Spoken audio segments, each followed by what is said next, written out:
Assalamu alaikum and welcome back to the unit 1.2 of week 1's lecture of introduction to mathematics. Unit 1.2 में हम ratios और proportions को review करेंगे. Ratios और proportions basically they are related to each other. Ratios को ही अगर हम equate करें दो ratios को तो proportions कहलाते हैं. Ratios क्या हैं? Ratios are basically comparison between two sets of numbers. अगर हम कंपैरिजन कर रहे हैं फॉर एग्जांपल अगर आपकी क्लास अगर आप इंट्रोडक्शन टू मैथ में एनरोल्ड हुए हैं तो कुछ लोग इंटरमीडिएट करके आए होंगे और कुछ लोग आपके पास हो सकता है ए लेवल्स करके आए हों, कुछ लोग हो सकता है कोई डीएई करके आया हो. तो for example if you are 100 students और आप 100 स्टूडेंट्स में से 80 स्टूडेंट्स ऐसे हैं जो कि इंटरमीडिएट करके आए हैं, ठीक है जी, जो कि हमारे बोर्ड से होता है, पाकिस्तान के बोर्ड से होता है, इंटरमीडिएट करके आए हैं जिसे हम एचएससी कहते हैं या हायर स्कूल सर्टिफिकेट एचएसएससी कहते हैं. और let's say out of these 100 students 20 students ऐसे थे जो ए लेवल्स करके आए हैं, ठीक है जी. अब मुझे अगर रेशो फाइंड करनी है एचएससी टू ए लेवल्स की, तो इसका मतलब बेसिकली ये होगा कि मैं कंपेयर कर रहा हूँ कि out of these 100 students comparison क्या है कि कितने स्टूडेंट्स ऐसे हैं. अब ये जो काउंट है 80 is the count, 20 is the count, लेकिन अगर मुझे रेशो चाहिए इसका मतलब है कि मुझे कैसे फिगर चाहिए जिससे मैं आसानी से कंपेयर कर सकूं कि मुझे एक ऐसी एक फिगर मिल जाए जिससे मुझे आइडिया हो जाए कि for every A level student how many students of HSC are there in the class, ठीक है ना. फॉर एग्जांपल ये सेक्शन ए था इंट्रोडक्शन टू मैथमेटिक्स का, ये उसका काउंट था. इस तरह से हो सकता है सेक्शन बी हो, उसमें हो सकता है 125 स्टूडेंट्स हों, उसमें भी स्टूडेंट का कोई ना कोई रेशो होगा, कोई ना कोई एचएससी के कुछ स्टूडेंट्स होंगे, कुछ ए लेवल्स करके आए होंगे. तो अगर मैं सिर्फ काउंट्स को देखूं तो हो सकता है कि इसमें जो काउंट्स का डिस्ट्रीब्यूशन है सेक्शन बी में और जो ए में काउंट का डिस्ट्रीब्यूशन है वो डिफरेंट हो, लेकिन दोनों में जो एचएससी टू ए लेवल्स के स्टूडेंट की रेशो है वो सेम हो, ठीक है जी. तो एट टाइम्स ये जो फिगर्स हैं ये इतनी हेल्पफुल नहीं होती जितना इनकी जो सिंप्लीफाइड रेशो होती है वो हमें हेल्प आउट करती है to understand the ratio between two numbers. We can say अभी हम नंबर्स की बात कर रहे हैं सिर्फ, तो दो नंबर्स को कंपेयर करने के लिए रेशोज हमें एट टाइम्स हेल्प आउट कर देती हैं. लेट्स से अगर मैं इसकी बात करूं कि H S C to A levels का क्या रेशो है इस सेक्शन ए में, तो इट्स 80 टू 20. या हम इसे ऐसे लिख सकते हैं या हम इसे 80 रेशो 20 लिख सकते हैं. This colon sign represents the ratio 80 ratio 20, ठीक है. तो ये बेसिकली सिर्फ एक डिस्ट्रीब्यूशन बता रहा है, आपको एक कंपैरिजन करके दे रहा है कि H S C two basically इसको हम ऐसे लिख सकते हैं कि एच एस सी और का रेशो अगर हम निकाल रहे हैं ए लेवल्स के जो बैकग्राउंड के स्टूडेंट हैं इनके साथ, तो इट्स 80 रेशो 20, ठीक है जी. We can further simplify it, हम इसे फर्दर सिंप्लीफाई कर सकते हैं बिकॉज इसे लिखने का एक और पैटर्न होता है 80 रेशो 20 को हम 80 ओवर 20 भी लिख सकते हैं. सो अगर हम इसे सिंप्लीफाई कर लेते हैं तो it will become 21 are 20 and 24 are 80. So we can also write it as 4 ratio 1. तो जो सिंप्लीफाइड रेशो है वो 4 रेशो 1 बन जाती है, ठीक है जी. सो अगेन बहुत बेसिक सी चीज़ है, 6-7 क्लास में या शायद उससे भी पहले आपने पढ़ी होती है, बट अगेन जब we are just recalling these things. इसी तरह से just to give you an idea कि अगर लेट्स से यहाँ पे 125 में मैं कैसे फिगर ले लेता हूँ कि जो थोड़ी सी इजी टू अंडरस्टैंड हो जाए. अगर मैं सेक्शन बी की बात कर रहा हूँ, सेक्शन बी था, उसमें लेट्स से 200 स्टूडेंट्स थे. उन 200 स्टूडेंट्स में से 160 स्टूडेंट्स ऐसे थे जो कि एचएससी करके एनरोल्ड हुए हैं यूनिवर्सिटी में और 40 स्टूडेंट्स ऐसे थे जो कि ए लेवल्स करके आए हैं. तो यू कैन सी कि यहाँ पे 80 स्टूडेंट्स हैं या 160 हैं या 20 स्टूडेंट्स ए लेवल के थे या 40 हैं. तो जो एक्चुअल नंबर्स हैं, the actual numbers are different, but we will see कि जो रेशो है जो हमने सेक्शन ए की रेशो निकाली है H C to A level से स्टूडेंट्स की, वो इस सेक्शन बी की भी सेम ही आएगी. बिकॉज सेक्शन बी की अगर हम HSC2 A levels रेशियो निकालते हैं तो इट विल बी 160 रेशियो 40। इसे हम अगर फर्दर सिंप्लीफाई करें 160 over 40, ये भी रेशियो को रिप्रेजेंट करने का एक तरीका है कि हम डिवीजन में सॉरी रिप्रेजेंट कर दें। अब आप इसको 2 से कैंसिल आउट कर सकते हैं, या फिर आप सिंपली इसको डायरेक्टली 41 आर 40 एंड 44 आर 160। सो इसकी भी रेशियो 40 रेशियो 1 आ गई है। तो यू कैन सी कि जो न्यूमेरिक वैल्यूज हैं सेक्शन ए और सेक्शन बी में, जो इंटरमीडिएट के स्टूडेंट थे वो अलग अलग थे, एक में 80 थे, एक में 160 थे। इसी तरह से ए लेवल में भी काउंट डिफरेंट था। बट जब हमने रेशियो निकाली तो this ratio is giving us the idea कि दोनों सेक्शंस में जो डिस्ट्रीब्यूशन है स्टूडेंट्स की वो सेम है। ठीक है जी। तो नॉर्मली इस तरह के कंपैरिजंस के लिए ही, या इस तरह की इसी से रिलेटेड प्रॉब्लम सॉल्व करने के लिए हम रेशियोज को यूज़ करते हैं।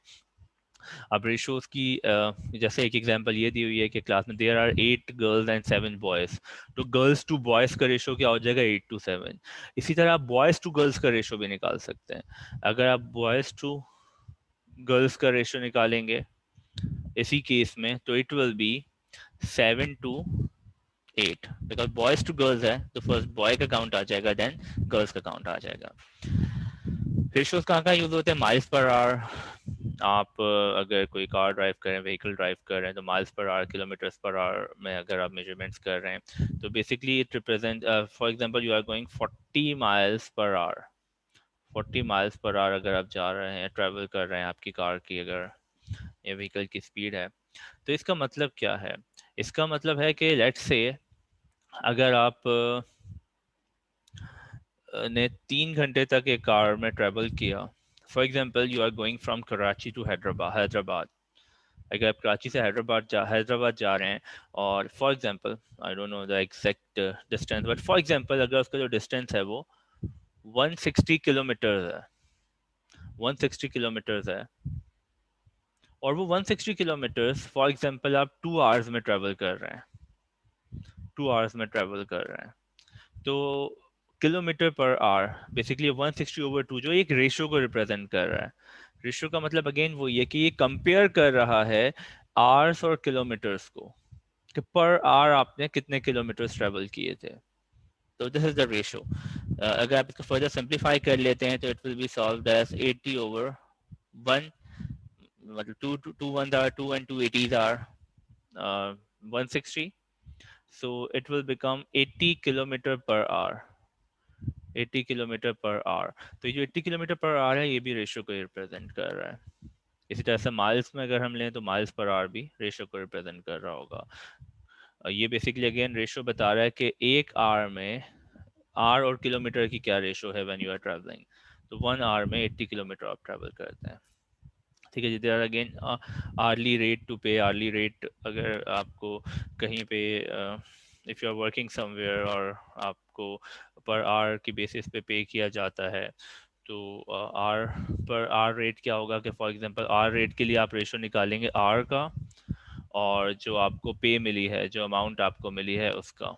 तो आप इस फॉर्म में भी रेशो लिख सकते हैं कि कितने आवर्स आपने काम किया तो कितनी पे मिली, या फिर आप पे का ratio with R, obviously vice versa हो सकता है दोनों केसेस में, जैसे गर्ल्स टू बॉयज रेशो हो सकता है, बॉयज टू गर्ल्स रेशो हो सकता है। जैसे हम ए लेवल्स और HSC का रेशो निकालें, ए लेवल्स टू HSC, तो 1/4 हो जाएगा। ऐसे ही फॉर एग्जांपल मैं अगर फॉर 20 आवर्स फॉर एग्जांपल काम करूं, तो मुझे अगर 20,000 मिलता है, तो ये अगेन रेशो आ गया, आर टू पे का रेशो हो गया 20:20,000। आप इसको फर्दर सिंप्लीफाई कर सकते हैं, it can be 1:1000। Normally ratios को सिंप्लीफाइड करने के बाद ही रिप्रेजेंट किया जाता है। आपको given in terms of some numeric values हो सकती हैं, लेकिन आप एक्चुअल कंपैरिजन जब भी कर सकते हैं जब आप उसे मोस्ट सिंप्लीफाइड फॉर्म में लेके आ जाते हैं। ठीक है जी। आई गेस बेसिक रिव्यू था ये, इसमें कोई सच प्रॉब्लम होगी नहीं। 3 तरीके हैं रिप्रेजेंट करने को, मैं आपको वैसे ही बता चुका हूँ। एक आप 8 to 5 इस तरह से रिप्रेजेंट कर सकते हैं, एक आप विद कॉलन रिप्रेजेंट कर सकते हैं, जैसे if there are 3 apples and 4 oranges in a basket, तो एप्पल्स टू ऑरेंज का क्या रेशो है, मतलब अगेन डिस्ट्रीब्यूशन ही बता रहे हैं कितने एप्पल्स हैं कितने ऑरेंज हैं। तो 3 to 4 का मतलब है कि for each 4 oranges there are 3 apples in a basket. ठीक है जी। अब इस स्टेटमेंट को जरा सुने, for every 4 oranges there are 3 apples in a basket. अब मेरे पास एक दूसरा बास्केट है जिसमें 16 ऑरेंजेस हैं और लेट्स से 12 एप्पल्स हैं। Now there are 16 oranges and 12 apples. इन काउंट्स का इस 3 और 4 के काउंट से कोई कंसर्न नहीं है, ये एक अलग बास्केट है, ये एक अलग बास्केट है। बट यहाँ हमने स्टेटमेंट क्या दी थी कि बास्केट ए में there are 4 oranges for each 3 apples, या for each 4 oranges there are 3 apples. अगर हम बास्केट 2 में देखें तो 12 एप्पल्स हैं और 16 ऑरेंजेस हैं, तो यहाँ भी अगर हम एप्पल्स और ऑरेंजेस का रेशियो निकालते हैं तो इट विल बी 12:16। इसे भी हम फर्दर सिंप्लीफाई करें तो 3:4 ही बन जाएगा। Although the numbers of apples and oranges are different, completely different, but you can see in this basket as well, there are 4 oranges for every 3 apples. The ratio is same. Although the numbers are different, but the ratio of oranges and apples are same. ठीक है जी, it में differ as well, but आपको equal वाले की example दें ताकि उससे थोड़ा आपको शायद इजी टू अंडरस्टैंड हो जाए कि नंबर्स डू नॉट मैटर, अगर उनकी रेशियो सेम आ रही है तो इस तरह से आप कंपैरिजन कर सकते हैं। इसी तरह से आप इसको डिवीजन की फॉर्म में भी लिख सकते हैं, ये भी आपको पहली स्लाइड में बताया जा चुका है। मतलब 6:5 को आप 6:5 भी लिख सकते हैं, आप इसे 6:5 भी लिख सकते हैं और 6/5 भी लिख सकते हैं। ठीक है जी। अब ये कुछ रेशोज हैं आपके पास, रिड्यूसिंग रेशोज भी अगेन मैंने एक ही स्लाइड में आपको सॉल्व करके लिख के बता दी थी, बिकॉज स्लाइड्स तो बनी हुई हैं, बट स्लाइड्स को देख के पढ़ने से ज़्यादा बेहतर है कि आपको ये लिख के बता दिया गया, because again as I said earlier in the previous session कि जब आपको एनोटेट करके बताया जा रहा है तो it gives you some perspective of the board studies के, जिस तरह से बोर्ड पे आपको सॉल्व करके दिखाया जाता है। तो आई होप वो लिख के सॉल्व करना would be more feasible for you people, it will be easier to understand. Otherwise slides are there, आप अपनी हेल्प के लिए इन्हें भी यूज़ कर सकते हैं, बड़ी आसान बनाई हुई स्लाइड्स हैं। 2 boys to 4 girls का रेशो है तो you can write it as this, 1 boy to 2 girls का रेशो है, you can write it as this. Again ये स्टेटमेंट ऑल्दो मैं पहली स्लाइड में आपको दे चुका हूँ, ratios are written in the lowest terms, उसे हमेशा अपनी लोएस्ट फॉर्म में लिखा जाता है, reduced form, most reduced form में आप लिखते हैं। ठीक है जी। You scored 40 answers correct out of 45 problems on a test. What is the ratio to correct answer to the total questions? अब correct answers कितने थे? 40। आपको किसके चाहिए? correct answer की ratio चाहिए with the total questions. तो you have to find this ratio. तो correct answers कितने थे? 40। total questions कितने थे? 45। तो ये रेशो तो हो गई 40/45। ये फर्दर रिड्यूस करनी है हमें। ये 40/45 तो हमने क्वेश्चन से पिक कर लिया, अब इसे हम फर्दर रिड्यूस करेंगे। फर्दर रिड्यूस कैसे करेंगे? 40/45 है अगर, तो 5 8s are 40, 5 9s are 45, तो you can write it as 8:9। ये अगर और फर्दर डिवाइड हो सकता तो इसे और फर्दर डिवाइड करते, बट नहीं हो सकता, तो this is the most reduce form, this is our ratio. ठीक है जी।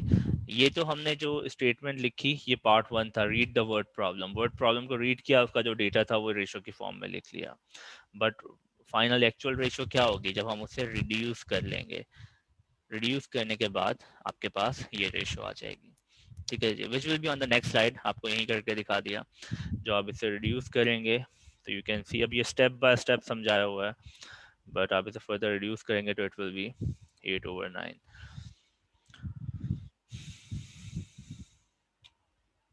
इसी तरह से एक और एग्जांपल है, there are 26 black cards in a deck of playing card. जो प्लेइंग कार्ड्स होते हैं, अगर आपने नहीं भी देखे तो just for sake of your information the data is given, 26 black cards हैं, टोटल 52 कार्ड्स होते हैं। तो they are asking what is the ratio of black cards to the deck cards, deck of cards. तो आपको क्या find करना है, black cards की रेशो, ये सिंपली मैं एब्रिविएशन खुद से बना रहा हूँ, आप कुछ भी लिख सकते हैं। ब्लैक कार्ड की रेशो फाइंड करनी है to the deck of cards, deck of cards के साथ। दिस थिंग इज इम्पॉर्टेंट कि जैसे लिखा है black cards to deck of cards, तो ये deck of cards to black card भी हो सकता है, you have to see the order as well. अब ब्लैक कार्ड्स कितने हैं 26, टोटल डेक ऑफ कार्ड्स में कितने कार्ड्स हैं 52। So this data is derived from the given problem. अब आपको इसकी final ratio बनानी है, तो again you have to simplify it. 26 over 32. 2 1s are 2, 2 3s are 6, 2 1s are 2, 1 carry, 2 6 are 12. Again 13, 16. 13 is a prime number. It cannot be reduced further. ये further reduce नहीं हो सकता, तो आप further इसको divide नहीं कर सकते। ऐसे ही है। Oh, sorry, it's not 32. It's not 32. My bad. It was 52. 13 to divide नहीं हो सकता further, but ये denominator में 52 था. I wrote it wrong. So ये इस तरह से हम इसको डायरेक्टली कर लेते हैं, 2 से नहीं करते, although 2 से भी किया जा सकता है। 2 13s are, then 2 2s are 4 and 2 6 are this thing. Then 13 और 26 दोनों 13 से divisible हैं।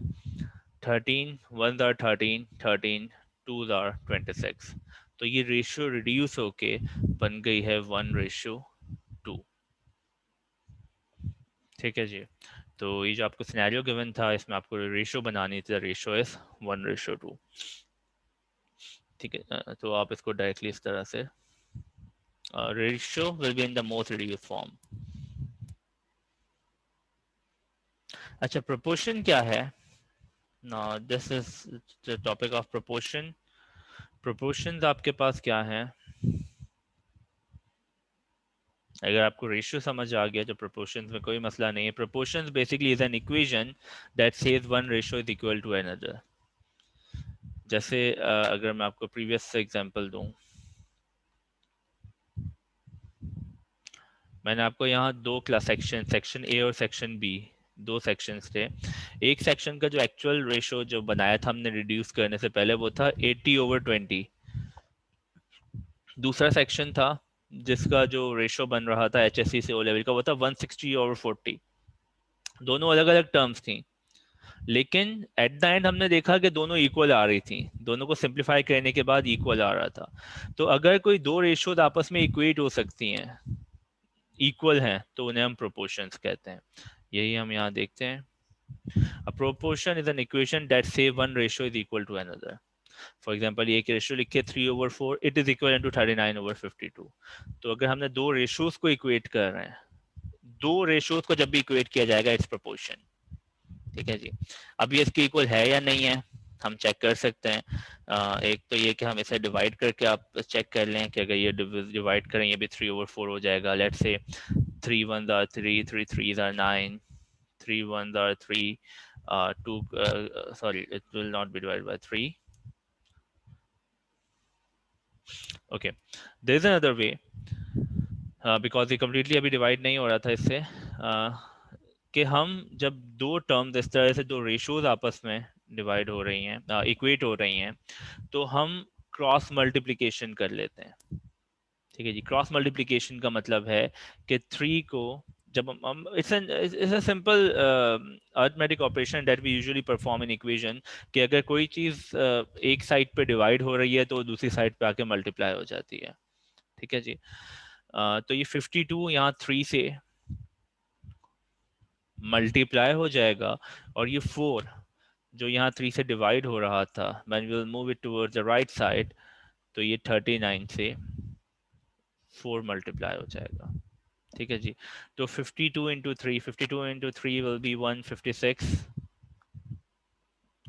and 39 into 4 will be 60 40 80 78 78, and 78 will be, yes, 156. So 156 is equivalent to 156. So when left hand side is equal to right hand side, तो it means कि जो दो ratios थी जिन्हें हमने equate किया, वो दोनों ratios equal थी। So दोनों ratios equal थी, तो जब दो ratios को हम equate कर रहे हैं, तो they will be called proportions. यही चीज़ ऑल दो आई न्यू कि ये आगे स्लाइड में लिखी हुई हैं ये सारी चीज़ें, बट स्लाइड से आप फिर जब एक दफ़ा उसको आपने क्वेश्चन में करके देख लिया, आप इसे स्लाइड से वेरीफाई कर सकते हैं कि ये रेशो लिखिए 4/5 इज इक्वल टू 20/5। अब जो मैं पहले काम कर रहा था वो ये, क्योंकि वो डिवाइड नहीं हुआ पिछला वाला, बट 5 4 आर 20, 5 आर 25, तो यू कैन सी कि 4/5 इज इक्वल टू 4/5। तो आप इस तरह से भी वेरीफाई कर सकते हैं कि ये दोनों प्रोपोर्शन रेशोज इक्वल हैं। दूसरा सिंपल मेथड जो भी हमने प्रीवियसली किया कि आप क्रॉस मल्टीप्लिकेशन करवा लें। आपके पास 4/5 था और आपके पास 20/25 था, तो आपने 5 को 20 से मल्टीप्लाई करवा दिया, 5 20 से मल्टीप्लाई हो गया, और ये 25 दूसरी तरफ जाके 4 से मल्टीप्लाई हो जाएगा, तो 25 4 से मल्टीप्लाई हो गया। 20 into 5 is 100, 4 into 25 is 100, so the both sides are equal। Cross product ले लेते हैं जिससे हमें पता चल जाता है कि ये ट्रू प्रोपोर्शन है, कि ये दोनों रेशियोज वाकई में इक्वल हैं। न्यूमेरिक वैल्यूज देख के एट टाइम्स हमें पता नहीं चलेगा, बट सॉल्व करने के बाद हमें पता चल रहा है। और दूसरा ये कि अगर हमें कह दिया जाए कि ये प्रोपोर्शन है, तो फिर हमें ये मानना होता, अगर क्योंकि अभी वेरिएबल्स हमने इंट्रोड्यूस नहीं किए, जब हम वेरिएबल्स इंट्रोड्यूस कर लेते हैं और फिर हम कहते हैं कि this ratio is equivalent to this ratio, और उसमें कुछ वेरिएबल भी इन्वॉल्व हो जाता है, then we have to solve it using proportion. ये भी हम नेक्स्ट स्टेप में देखते हैं। अभी this is for your help कि आप इसको थोड़ा सा प्रैक्टिस कर लें। 2-3 और एग्जांपल जैसे 2-3 आपको दिखा दिए पीछे, आप इसे अपनी प्रैक्टिस के लिए इन तीनों को देख सकते हैं कि if they are true proportion और नॉट। ठीक है जी, आप अपनी प्रैक्टिस के लिए करेंगे, obviously it's not a mark thing, तो लेकिन आप अपनी प्रैक्टिस के लिए तीनों को करेंगे और आप देखेंगे कि इनमें से कौन सी जो इक्वेशंस हैं वो प्रोपोर्शन को रिप्रेजेंट कर रही हैं और कौन सी नहीं कर रही। सिंपली आप क्रॉस मल्टीप्लाई करेंगे, if left hand side is equal to right hand side, it will means के ये स्पेसिफिक जो प्रोपोर्शन है it's a true proportion, it is representing a proportion. Solve हुआ है आगे, but try to solve it by yourself, because आपने practice करनी है, खुद से आपने देखना है कि आप कर पा रहे हैं या नहीं कर पा रहे हैं।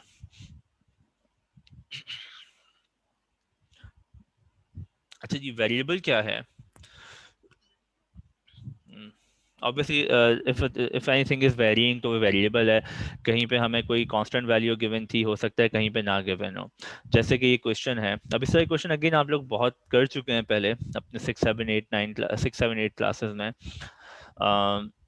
It's just a recall of these things, but still एक दो क्वेश्चन इसके भी करके देख लेते हैं। आपको सिर्फ ये पता होना चाहिए कि आपने प्रोपोर्शन को कब यूज़ करना है, जब आपको किसी एक चीज़ का रिलेशन गिवन है और दूसरी चीज़ में अगर आपको कोई चीज़ मिसिंग, एक वेरिएबल मिसिंग है। For example, Eric rode his bicycle a total of 52 miles in 4 hours riding at the same rate. अगर वो इसी रेट पे चले, इसी रेट का मतलब the ratio will remain same, तो how far can he travel in 7 hours. अब रेशियो सेम है, क्योंकि रेट सेम है, तो रेशियो सेम रहे, इसका मतलब है कि अगर दोनों रेशियो सेम हो, इक्वल हो, तो क्या प्रोपोर्शन यूज करते हैं, ऐसे ही है ना।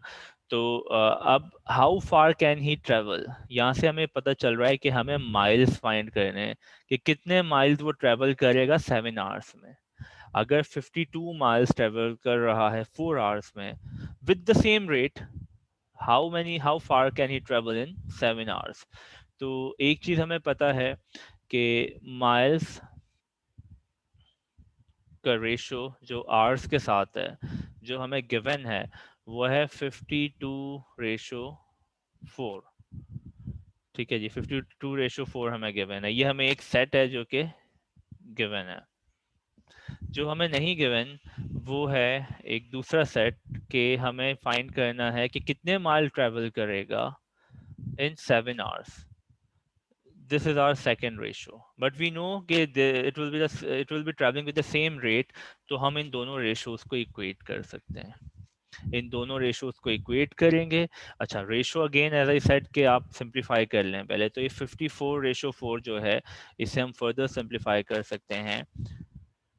52/4 को 4 1 are 4, 4 1 are 4, 4 3, तो it can be written as 13/1। ठीक है जी, तो एक रेशो है 13/1, और it will be equivalent to, अब मैं अगर प्रोपोर्शन की फॉर्म में लिख रहा हूं तो it will be equivalent to, ये ऊपर जो 13 था ये क्या था, या 52 जो था, या 13 जिसे हमने सिंप्लीफाई किया, ये माइल्स था। तो ये आ जाएगा माइल्स, जिसकी वैल्यू हमें फाइंड करनी है, डिवाइडेड बाय या विद द रेशियो 7। सिंप्लीफाई कर लेंगे, सिंप्लीफाई करेंगे, ये 13 7 से मल्टीप्लाई हो जाएगा। 13 into 7 is equal to m into 1, so m will be equivalent to, now we'll see कि 30 into 7 कितना होता है. It will be 91, it will be 91 miles. ठीक है जी. तो आपके पास जो डेटा था अब उसमें वेरिएबल आ गया, क्योंकि आपको इस वेरिएबल की वैल्यू फाइंड करनी थी. अब यही जो मैंने आपको इन्वर्स अभी बताया है, ये सब एज अ टेक्स्ट यहाँ लिखा हुआ है स्टेप बाय स्टेप. ठीक है जी. एक तो ये रिकॉर्डेड वीडियो आपके पास अवेलेबल है, कोई चीज़ मिस हो गई है, क्लिक नहीं की है, just you can replay it as many time as you want. ठीक है जी. और दूसरा ये स्टेप्स हैं, इन स्टेप्स को देखते हुए भी आप देख सकते हैं कि पहला जो सेट गिवन था वो था 52 माइल्स ट्रैवल किए 4 आवर्स में, दूसरा है कि n माइल्स ट्रैवल किए 7 आवर में. और ये दोनों इक्वल हैं, क्योंकि proportion should be set each equal to each other. ये दोनों इक्वल होने चाहिए, इन दोनों को इक्वेट कर दिया. हमने सिंप्लीफाई पहले कर लिया था, हम देख लेते हैं सिंप्लीफाई. सिंप्लीफाई नहीं करके इन्होंने किया, डायरेक्ट किया. सिंप्लीफाई करने से क्या हुआ कि आपको 13 से मल्टीप्लाई करवाना पड़ा, तो हमने वो विदाउट कैलकुलेटर भी कर लिया. सिंप्लीफाई नहीं कर रहे तो हमें एक बड़े नंबर की मल्टीप्लिकेशन करनी पड़ रही है. बट यू कैन सी कि the answer is still same, 91 miles. जो हमने आंसर निकाला था it was also 91 miles. Just the concept should be clear, तो आपके पास आंसर आ गया 91. ये स्टेप बाय स्टेप लिखा भी हुआ है जो मैंने आपको इनवर्स स्टेप बाय स्टेप बताया है. Just to verify your answer, आपने m की जगह 91 प्लेस कर दिया, बिकॉज m की वैल्यू आपने फाइंड की थी ना, आपने m की जगह 91 प्लेस कर दिया जो आंसर आया था, और आपने चेक किया कि ये ट्रू प्रोपोर्शन बन रहा है या नहीं बन रहा. We just cross multiply it and you can check it कि अगर दोनों वैल्यू सेम आ रही हैं तो इट मीन्स कि it was a true proportion. So I guess proportion भी आप लोग रिकॉल कर सकते हैं, कर चुके होंगे, समझ आ गया होगा प्रोपोर्शन और रेशो क्या है. अभी कुछ और एग्जांपल है, you can see them as well. चलें ये एक और, ये एक लास्ट ही है, तो ये भी मैं आपको एक आइडिया दे देता हूँ. Justin car uses 40 gallons of gas to drive 250 miles at this rate. अभी एट दिस रेट से पता चल रहा है कि the ratio will be same for the other part. जो आपको मिलेगा वो ऊपर वाले ही रेशियो को फॉलो कर रहा होगा. Approximately how many gallons of gas will he need for a trip of 600 miles? तो आपको दो चीज़ें गिवन है, एक गैलन. अब ये वेरिएबल्स मैं अपनी तरफ से असाइन करता हूँ, आप अपनी तरफ से कोई भी वेरिएबल असाइन कर सकते हैं. बस जो इसका इनिशियल होता है वो मैंने यहाँ यूज़ कर लिया, गैलन रेशो माइल्स. अब ये रिप्रेजेंट कर रहा है कि कितने गैलन्स रिक्वायर्ड हैं और कितने माइल्स ट्रेवल हम कर रहे हैं, मतलब इतने माइल्स ट्रेवल करने के लिए कितने गैलन्स रिक्वायर्ड हैं. जो डेटा गिवन है वो है कि 40 गैलन्स रिक्वायर्ड हैं टू ट्रेवल 250 माइल्स. ठीक है जी. दूसरा रेशियो क्या है कि जी कितने गैलन्स रिक्वायर्ड होंगे, कितने गैलन्स रिक्वायर्ड होंगे 600 माइल्स कवर करने के लिए. If 40 gallons are required to cover 250 miles, how much gallons of gas will be required to cover the 600 miles of the distance? तो अब ये यहाँ क्वेश्चन मार्क है, तो इस पर हम एक वेरिएबल असाइन कर देते हैं. लेट्स से g, क्योंकि गैलन्स में काउंट हो रहा है, हम इसे g से रिप्रेजेंट कर देते हैं. If the rate is same, then we have to equate 40 ratio 250 को हम इक्वेट करवा देंगे g रेशियो 600 से. ठीक है जी. अगेन क्रॉस मल्टीप्लिकेशन कर देंगे, क्रॉस मल्टीप्लिकेशन कर देंगे तो it will B 40 into 600 g into 250. So g into 250 will be 250g, 600 into 400 will be 24. 600 था और ये 40 था, it's not 400, sorry. It's 40 into 600, so it will become 24,000. 24,000 is equal to 250G. Now we have to find the value of that G. Then G will be 24,000. ये 250 का multiply हो रहा है, divide हो जाएगा. So G will be equivalent to, you can further solve it, इसको multiply इसको divide करेंगे, तो it will be, that will become 96. You have the calculators, calculator से divide करके देख सकते हैं, या simply cancel out करके देख लें. You will say get the same value 96. Now to verify कि ये 96 जो value है ये सही आई है नहीं आई है, आप x की जगह यहाँ 96 पेस्ट करके देख लेंगे. 96 पेस्ट करेंगे, क्रॉस मल्टीप्लिकेशन करेंगे, बोथ साइड सेम वैल्यू आ रही है, इट मींस कि आपने कैलकुलेशन सही की है. और कैलकुलेशन सही की है बेसिकली, क्योंकि ये तो क्वेश्चन में कह दिया गया था कि जी रेट विल रिमेन सेम. इसका मतलब कि ये रेशोज तो सेम होनी थी, आप इन रेशो को इक्वेट तो आपने करना ही था, तो स्टेप सेम रहने थे. This last step is just to verify कि आपने कैलकुलेशन में तो कोई मिस्टेक नहीं की. अगर कैलकुलेशन में कोई मिस्टेक नहीं की, you are getting the right answer. तो ये पुट करने पे आपके लेफ्ट साइड और राइट साइड इक्वल आ जानी चाहिए. तो this is the basic concept of proportions and ratios. I hope it is clear to you all. Proportions को फिर हम और फर्दर एक्सटेंड कर सकते हैं. कुछ सिनेरियोज ऐसे होते हैं कि जहाँ पे हमें एक एलिमेंट को, एक टर्म को हम इंक्रीज करें तो दूसरी डिक्रीज हो रही हो. तो इस तरह के भी कुछ सिनेरियोज होते हैं. उनकी अगर आगे ज़रूरत पड़ेगी हमें तो ज़रूर देख लेंगे. We were just reviewing the previous things, but जब हम इन टॉपिक्स को पढ़ते हैं 6, 7, 8 क्लास में, तो इनके भी बहुत सारे सिनेरियोज हम देखते हैं. ऑब्वियसली वो पूरे ईयर्स की एजुकेशन तो हम दोबारा से रिकॉल नहीं कर सकते, बट एक बेसिक आइडिया इन चीज़ों का, जो आपको जितना आपको रिक्वायर्ड होंगी चीज़ें आगे, वो एक मिल गया होगा होपफुली इस लेक्चर से. और अगर कुछ आगे किसी स्पेसिफिक टॉपिक में और फर्दर डिटेल की ज़रूरत होगी तो will see them in the coming classes as well. जैसे जैसे जहाँ required होगा हम इसे और further explore कर लेंगे.